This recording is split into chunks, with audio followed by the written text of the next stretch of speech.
تمہارے لیے بھی لکھ دیا گیا روزوں کو. کیوں؟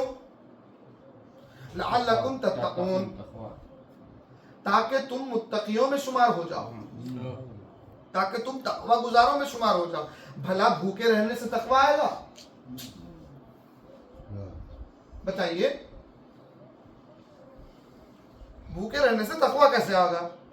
پیاسے رہنے سے تقوی کیسے آئے گا؟ ہم نے کھانا پینا چھوڑ دیا، ہم سمجھ رہے ہیں ہم متقی ہو گئے، ہم سمجھ رہے ہیں ہم تقوی گزاروں میں ہو گئے. سارا دن ہم نے بھوک و پیاس برداشت کی.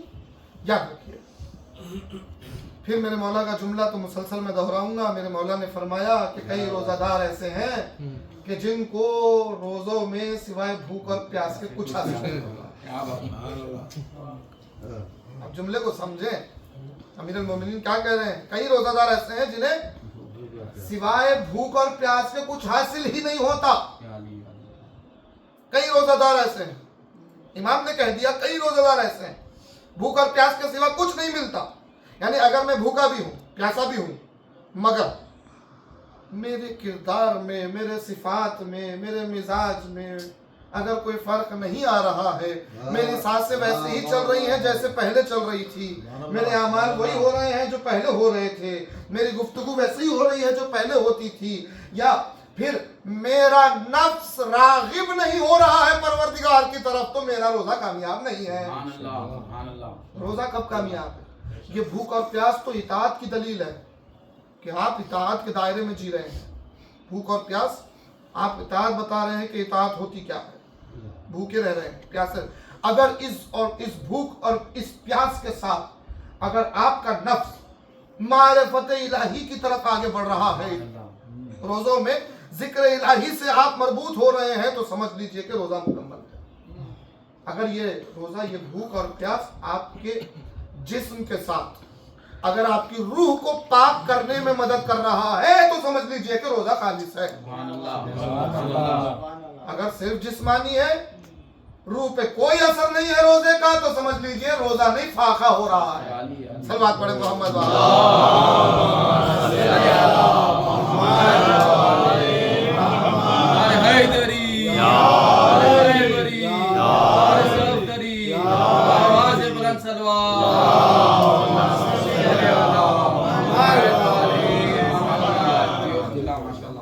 اگر روزہ صرف جسم تک محدود ہے تو بھی روزہ نہیں ہے، صرف فاقہ ہے. ہاں، اگر وہ روزہ جسم کی بھوک و پیاس آپ کی روح پہ اثر کر رہی ہے اور آپ کے مزاج، آپ کے کردار، آپ کی ذہنیت، آپ کے نفس کو بدلنے میں مدد کر رہی ہے، تو پھر وہ روزہ اس کی بارگاہ میں قبول. خطبہ شعبانیہ میں رسالت مآب نے یہی فرمایا. جمعے کے روز رسالت مآب نے خطبہ دیا ماہ رمضان سے پہلے، اور وہ پورا خطبہ ماہ رمضان کی فضیلت کے لیے تھا، جس کے 4 حصے ہیں. اس کا پہلا حصہ یہی ہے جو ہم بیان کر رہے ہیں اپنی زبان میں. اسے خطبہ شعبانیہ کہا گیا، اور کئی ہمارے علماء نے اس خطبے کو نقل کیا ائمہ سے. شیخ صدوق نے بھی نقل کیا، یونِ اخبار الرضا میں بھی موجود ہے. خطبہ شعبانیہ آپ پڑھیے. رمضان المبارک کی حقیقت رسالت مآب نے بیان کی، اور خطبہ شعبانیہ کا آخری حصہ جو ہے رسالت مآب نے جو بیان کیا، روزوں کی فضیلت، روزوں کے اقسام اور ماہ رمضان المبارک کی اہمیت، اس کے ساتھ آخری حصہ بیان کیا تعارف امیر المومنین.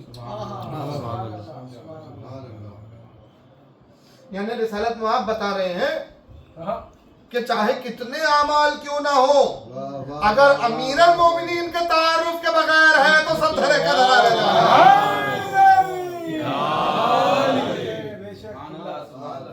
بتا رہا ہے بہرحال. تو اب ماہ مبارک کی فضیلت میں رسالت مآب نے کہا دیکھو اللہ کا مہینہ تم تک آ گیا، شہر اللہ، شہر اللہ. اور خبردار، ائمہ نے فرمایا رمضان کو رمضان نہ کہو، ماہ رمضان ادب سے نام لو. ماہ رمضان المبارک، ماہ سیام کہو، رمضان المبارک کہو. صرف رمضان نہ کہو. تم صرف لفظ رمضان استعمال کرو گے تو اس مہینے کی بے عزتی ہوگی.